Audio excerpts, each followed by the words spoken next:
नमस्कार, आप देखते हैं चीची 24 न्यूज। मैं हूं आपके साथ प्रिया। आज की बुलेटिन की शुरुआत बड़ी खबरों से। अंतर्राज्यीय वाहन चोरी गैंग का पुलिस ने किया पर्दाफाश। पुलिस ने चोरों के पास से चोरी की गई 19 मोटरसाइकिल भी कर ली बरामद। पुलिस ने अंतर्राज्यीय वाहन चोरी गैंग के 3 शातिर वाहन चोर को भी किया गिरफ्तार।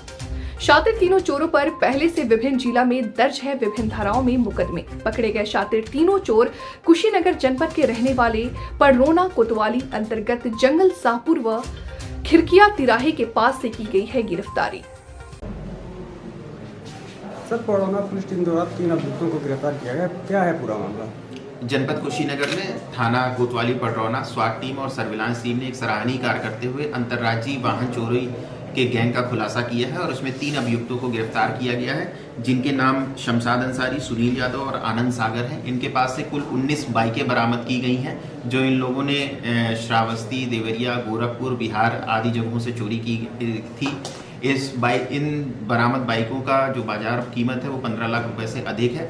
इन सभी व्यक्तियों के विस्तृत आपराधिक इतिहास है, जिसकी पुलिस द्वारा सघनता से जांच की जा रही है और इन लोगों ने और कहां पे बाइक बेची थी और किससे खरीदी थी और कहां पे इन्होंने चोरी की थी, इसी सघनता से पड़ताल करके अग्रिम विधिक कार्रवाई की जा रही है। मेरी तरफ से जिस टीम ने इसकी बरामदगी की है उसको 20,000 रुपए का पुरस्कार भी दिया गया है। पेशेवर अपराधी हैं क्या है? जी बिल्कुल, ये पेशेवर अपराधी, इनका विस्तृत आपराधिक इतिहास है।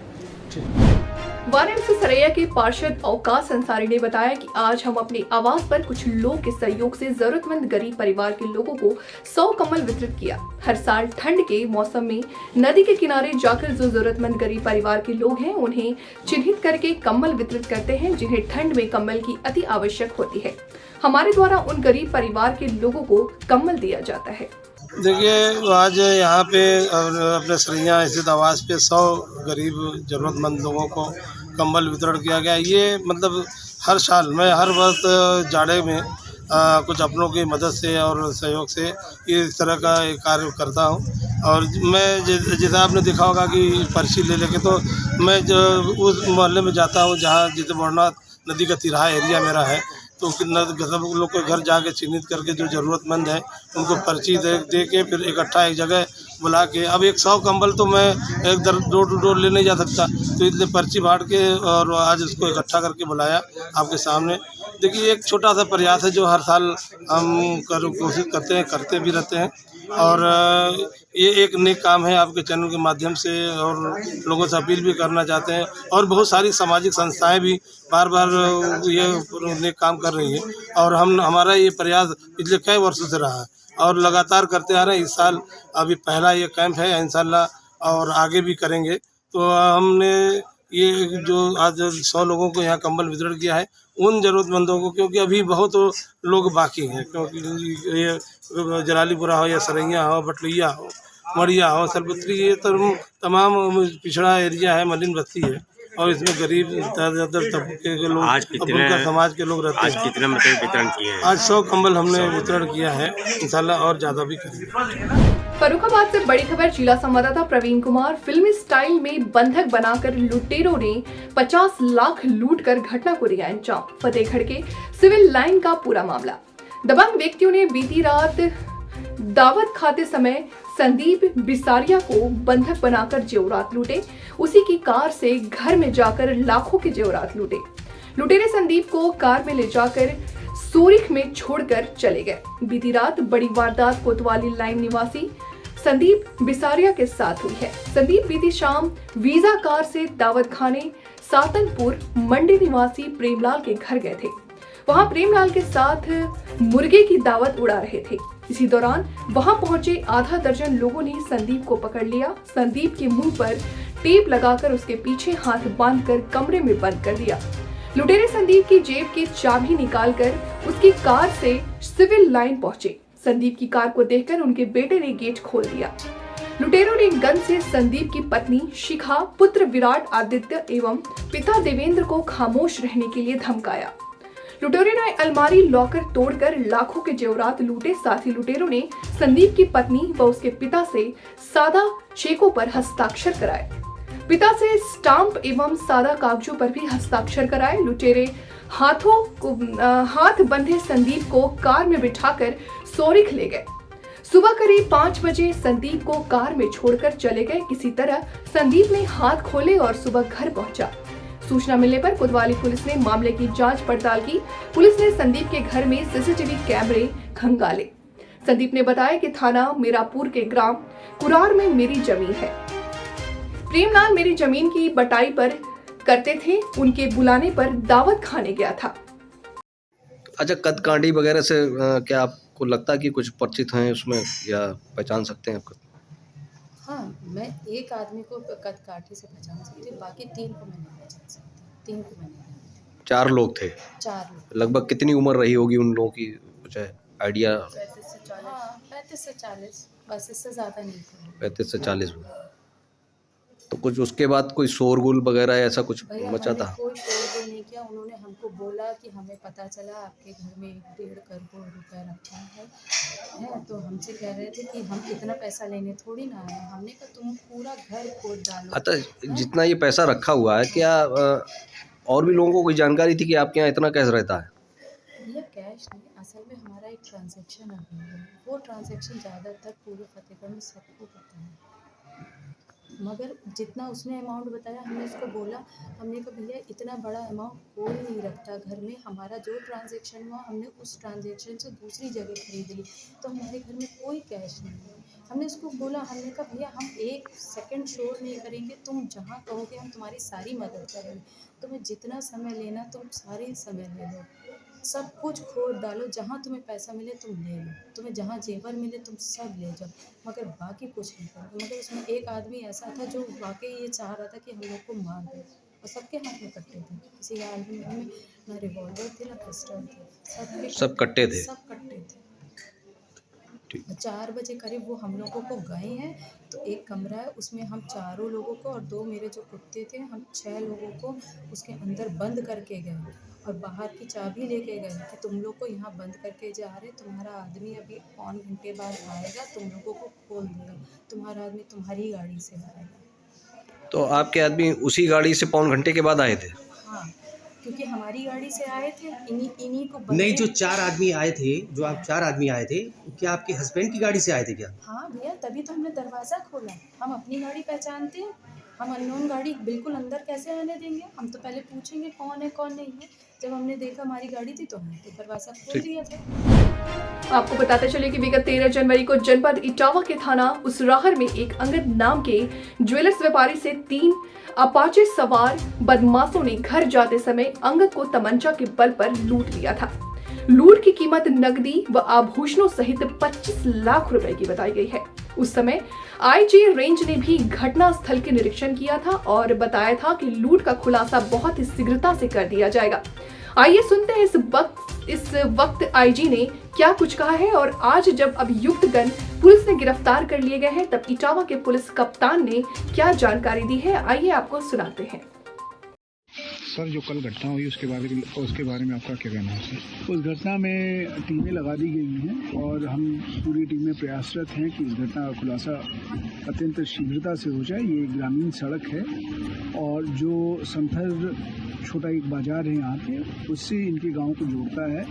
ये रास्ता वीरान है। शाम के समय ये जब जा रहे थे तो इनके साथ इनका झोला छीनने की घटना हुई और इनको गिरा दिया, लूट हुई है और सोने चांदी का ये काम करते हैं। सर, इस घटना का कब तक खुलासा हो सकता है? उसमें हमारी टीमें लगी हुई हैं, अतिशीघ्र खुलासा किया जाएगा और बदमाशों के खिलाफ बहुत ही सख्त कार्रवाई की जाएगी। पुलिस अधीक्षक बलिया राजकरण नैयर के निर्देशन में जनपद में चोरी व अपराधों के विरुद्ध चलाए जा रहे अभियान के तहत क्रम में SHO मनियार प्रवीण कुमार सिंह, उप निरीक्षक अरुण कुमार सिंह हमरा के द्वारा मुखबिर की सूचना पर थाना मनियर पर पंजीकृत मुकदमा 25/2023 धारा 457, 380, 41, 411 भादवी के अभियुक्तगण अज्ञात चोरों के नाम का खुलासा करते हुए 2 नफर अभियुक्तगणों धनंजय कुमार रामपुत्र छोटेलाल राम निवासी हरिजन बस्ती मनियर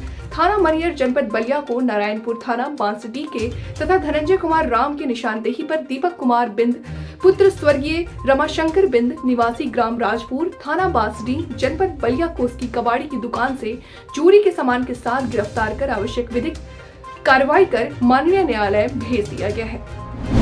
देवरिया जनपद में आज देवरिया पुलिस ने लूट कांड का खुलासा करते हुए लूट के 2,05,000 रुपए सहित एक पिस्टल, एक तमंचा और लूट में इस्तेमाल की गई बाइक को बरामद कर लिया। साथ ही घटना को अंजाम देने वाले तीनों बदमाशों को भी गिरफ्तार कर लिया और चौथा बदमाश जिसने योजना बनाई थी उसको भी पुलिस ने गिरफ्तार कर लिया है। आपको बता दें कि विगत 11 जनवरी को देवरिया जनपद के भाटपार रानी थाना क्षेत्र के दीक्षितोली गांव के पास किराना व्यवसायी से 3 अज्ञात बदमाशों ने फायर करते हुए उसके 3 लाख लूट लिए थे और तो और बदमाश फरार हो गए थे। घटना के बाद जनपद की SOG टीम को इस घटना से अनावरण के लिए लगाया गया। क्षेत्र में दिस्तौली के पास में एक घटना हुई थी। 11 तारीख की घटना है। यहाँ शाम को लार थाना क्षेत्र में रहने वाले एक किराना व्यवसायी के साथ में कुछ बदमाशों ने पैर पर गोली मारी और उसके बाद उनका जो लगभग 3.5 लाख रुपए कैश है वो लूट लिया था। इस घटना को हमारी जो है स्वाट टीम और थाना प्रभारी की जो टीम है उनके द्वारा सक्सेसफुली वर्कआउट कर लिया गया है और इसमें अभी तक 4 अभियुक्तों की हम लोगों ने गिरफ्तारी की है। लूटे गए कैश में 2,05,000 रुपये हम लोग बरामद कर चुके हैं और घटना में प्रयुक्त की गई जो एक मोटरसाइकिल है और एक और मोटरसाइकिल जो बिहार राज्य से लूटी गई है उसको भी पुलिस द्वारा बरामद कर दिया गया है। घटना में जो वेपन्स यूज़ हुए थे उसकी भी हम लोगों ने रिकवरी कर ली है और इस अच्छे कार्य के लिए IG गोरखपुर सर की तरफ से हमारी जो टीम है, जो वर्कआउट करने वाली टीम है, उसको 50,000 रुपये का जो इनाम है वो दिया जाना है।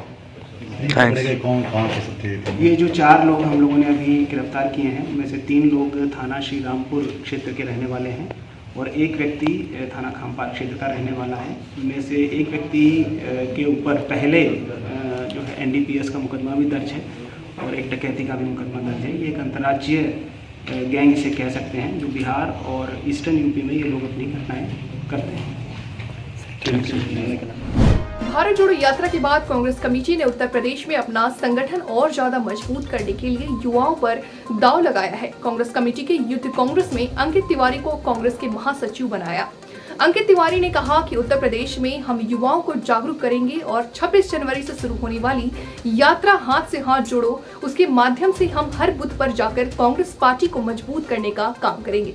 मैं पार्टी में युवा मोर्चा के महासचिव होने के नाते युवाओं को जोड़ने का काम कर रहा हूं और राहुल गांधी की भारत जोड़ो यात्रा से जिस तरह से पूरे देश में प्यार मिला है, जिसे युवाओं के अंदर काफी जोश है और युवा उत्साहित है। आज के युवा जानते हैं कि महंगाई और बेरोजगारी जिस तरह से बढ़ रही है और भाजपा सरकार से जिस तरह से भ्रष्टाचार बढ़ रहा है, उसको देखते हुए जो आज का युवा है वह कांग्रेस से जुड़कर भारत जोड़ो यात्रा का साथ दे रहे हैं। लेकिन युवाओं के लेके अगर मैं बात करूं तो आज भी मैं जहां खड़ा हो जाता हूं, मेरी युवा कांग्रेस की टीम जहां खड़ी हो जाती है तो हजारों युवा वहां भी आज अभी भी प्रदर्शन होते हैं। तो आप लोग देखते होंगे कि हजारों की पुलिस कांग्रेस कार्यालय को घेरने के लिए आज भी मौजूद होनी पड़ती है। लोग कहते हैं कांग्रेस पार्टी खत्म हो गई। अगर खत्म हो गई तो इतनी PSC लगाने की आवश्यकता क्या है? क्यों इको गार्डन में ले जाके इतनी बसें खड़ी करनी पड़ती हैं हम लोग को रोकने के लिए? अगर हम लोग के पास युवा ना होते, हम लोग के पास ताकत ना होती तो एक अगर कार्यक्रम की सूचना हम लोग अगर मीडिया में अगर आप लोग के थ्रू देते हैं तो पहले ही कांग्रेस कार्यालय को पूरा का पूरा PSC वो बना दिया जाता है, सिविल लाइन बना। एक सवाल, भारत जोड़ो यात्रा के बाद 26 जनवरी से हाथ जोड़ो यात्रा, हाथ से हाथ जोड़ो यात्रा की शुरुआत होगी, तो आप एक युवा है, युवाओं को कैसे मैसेज करेंगे, बूथ स्तर तक जाके कैसे उनको मोटिवेट करेंगे? देखिए अभी जनाधार फिर से बढ़े जी, अभी भी भारत जोड़ो यात्रा हमारे प्रांतीय अध्यक्ष जी के नेतृत्व में चालू की गई थी। हम नकुल दुबे जी के साथ श्रावस्ती, बलरामपुर हर जगह मौजूद रहे। हर गांव लखनऊ में जितने भी गांव हैं, नगर पंचायतें हैं, सब जगह हैं, सब जगह हम लोग की टीम खड़ी हो चुकी है। एक बूथ 10 यूथ का नारा हम लोग पहले ही लेके आ चुके हैं। इस तरीके से हम लोग आगे बढ़ चुके हैं। तो हम लोग हर बूथ पे अपने युवा को, साथियों को तैनात कर रहे हैं। इस तरीके से हम लोग अपनी मजबूती कायम रखेंगे। कस्बा पवेरू क्षेत्र में दिनांक 14 और 15/12/2022 की रात हुई युवती की हत्या का पुलिस द्वारा किया गया सफल अनावरण। अभियुक्त को आला कत्ल हसिया सहित थाना बबेरू पुलिस ने किया गिरफ्तार। प्रेमी ने ही की थी प्रेमिका के घर जाकर प्रेमिका की हसिया से गला रेतकर हत्या। युवती के बार बार शादी का दबाव बनाने से काफी समय से प्रेमी चल रहा था परेशान। वारदात के दिन प्रेमिका से मिलने उसके घर गया था प्रेमी। उसी दौरान दोनों में हुई थी कहासुनी। अभियुक्त ने गुस्से में आकर कर दी प्रेमिका की हत्या कर आला कत्ल हसिया को गांव के पास ही खेत में दिया था छुपा। सर्विलांस की मदद से अभियुक्त और मृतका के प्रेम प्रसंग की हुई थी जानकारी। अभियुक्त से कड़ाई से पूछताछ में मामले का हुआ खुलासा। थाना बबेरू पुलिस द्वारा अभियुक्त को उसके घर से किया गया गिरफ्तार। अभियुक्त की निशानदेही पर आला कत्ल हसिया व घटना के समय पहले हुई युवती का खून से लथपथ दुपट्टा किया गया बरामद। 15 दिसंबर की रात्रि में एक युवती की गला काटकर उसके घर के अंदर ही हत्या कर दी गई थी। इस बात पे हमारी थाना बबेरू की टीम लगी हुई थी और इसमें इलेक्ट्रॉनिक साक्ष्य की मदद से और अन्य साक्ष्यों की मदद से उसके प्रेमी को गिरफ्तार किया गया है। लगभग 2.5 साल से प्रेम प्रसंग था। उसका प्रेमी जो शिवम कुशवाहा है वो शादीशुदा है। जब प्रेम प्रसंग की बात उसकी पत्नी को चली तो उसकी पत्नी और इसमें लड़ाई होने लगी। घटना से ठीक पहले वो अपनी पत्नी को लिवाने भी गया था और रात में युवती के बुलाने पे उसका प्रेमी गया हुआ था। महिला जो है शादी का दबाव बना रही थी और ये चूँकि शादीशुदा था, शादी से टाल मटोल कर रहा था। उसने अपने गले पे हंसुआ रख लिया और कहा कि या तो मुझे मार दो नहीं तो मैं तुम्हें मार दूंगा।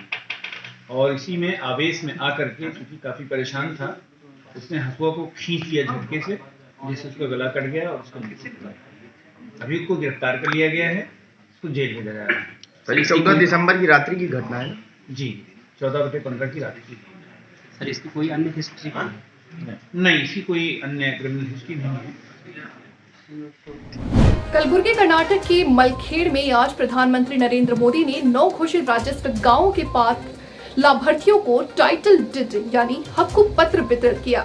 तो वहीं कलबुर्गी जिले के प्रधानमंत्री नरेंद्र मोदी ढोल बजाते हुए नजर आए। लाभार्थियों को टाइटल डिड हक्कु पत्र वितरित करने के बाद पीएम नरेंद्र मोदी ने अपना संबोधन दिया, जिसमें उन्होंने कहा कि जनवरी हम सभी के लिए बहुत महत्वपूर्ण है क्योंकि हमारा संविधान 1950 में इसी महीने से लागू हुआ था। कर्नाटक सरकार ने इसी महीने एक फैसला लिया है जो 50,000 परिवारों को हक्कु पत्र प्रदान करके सामाजिक न्याय के लिए एक ऐतिहासिक फैसला होने जा रहा है। न यह क्षेत्र है न बंजारा समाज मेरे लिए नया है। बंजारा परिवार के हमारे भाई बहन हमेशा अपने अपने तरीके से राष्ट्र निर्माण में योगदान दे रहे हैं और मुझे कई बार उनके साथ जुड़ने का सौभाग्य मिल रहा है। 1994 के विधानसभा चुनाव में मैं यहाँ चुनाव प्रचार के लिए आया हुआ था और मुझे ये याद कर खुशी हुई कि बंजारा परिवार के लाखों सदस्य मुझे आशीर्वाद देने आए थे। हमारे बंजारा समुदायों ने दर्शकों तक कई कठिनाइयों का सामना किया है, लेकिन समय बदल गया है और अब उनके लिए एक सम्मानित जीवन सुनिश्चित होगा। आज पहले जब मैं कुछ बंजारा परिवारों के साथ बातचीत कर रहा था तो जिस तरह से एक माँ ने मुझे आशीर्वाद दिया वो मेरे लिए खुशी की और बहुत गर्व की बात है। प्रधानमंत्री नरेंद्र मोदी ने गुरुवार को मुंबई में मेट्रो रेल लाइन 2N और 7 को राष्ट्र को समर्पित किया। इसके बाद उन्होंने देश की आर्थिक राजधानी में 38,800 करोड़ रुपए से अधिक की परियोजनाओं का शिलान्यास और उद्घाटन किया।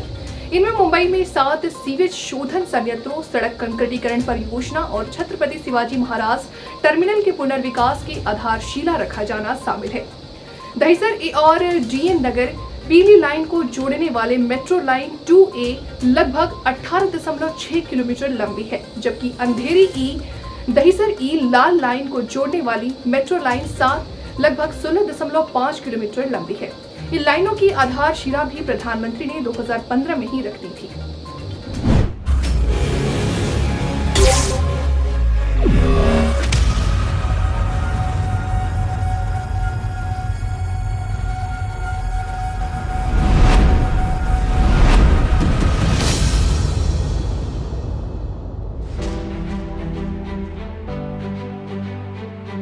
blessed land of Ram, the modern land of expressways, the blessed land of Krishna, the leading state with 5 international airports, the blessed land of Ganga and many religions, the dynamic land with rapid connectivity, Uttar Pradesh, the land that has always remained India's cultural and spiritual capital, now has been transformed into New India's growth engine. Come and discover unlimited enterprising opportunities offered by New Uttar Pradesh at UP Global Investors Summit 10th to 12th February 2023. The 3-day event happening in the vibrant city of Lucknow will witness the participation of 10,000 global corporate leaders, innovators, business visionaries and startups from over 20 countries. The Yogi government has planned a series of domestic and international roadshows before hosting the GIS 2023 to showcase UP's soft power and promising business destinations, imbibing Prime Minister Narendra Modi's mantra of reform, perform and transform. Uttar Pradesh has already emerged as a favorite among top industrialists of the country. And why not? After all, it makes a contribution of more than 8% to the country's GDP, offers a consumer base of 24 crores and 56% working age population, and is a top-ranking state in ease of doing business. Let's have a look at Uttar Pradesh's thriving business ecosystem. With 6 existing and 7 upcoming expressways, now Uttar Pradesh is known as Expressway Pradesh.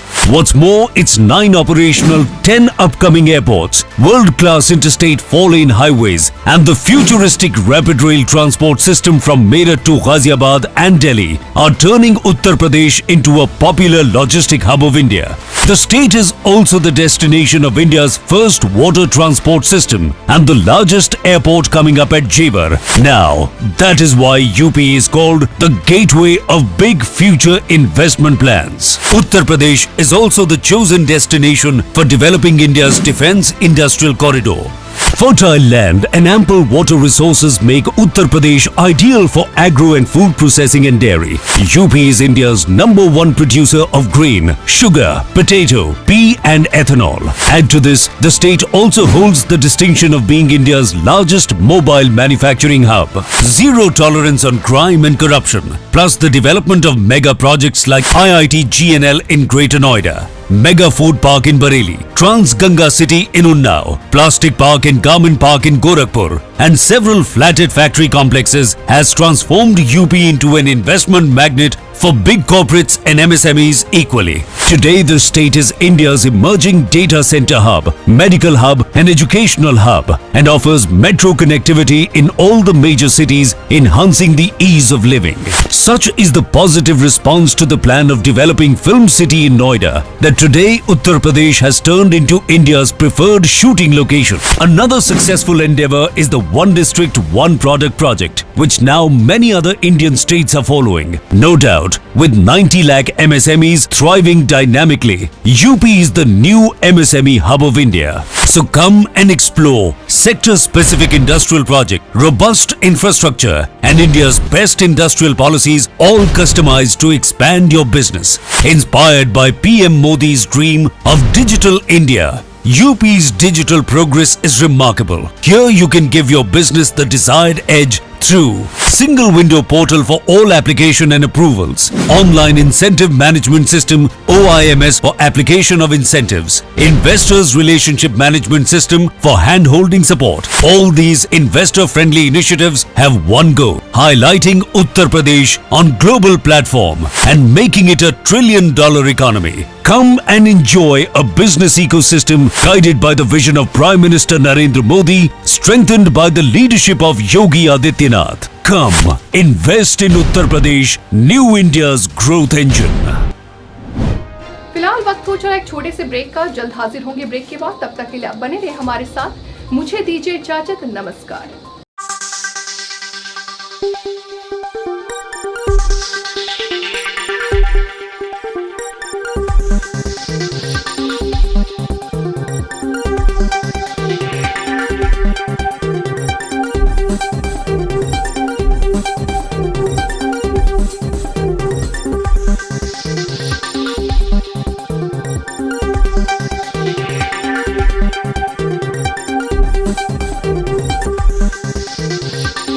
है।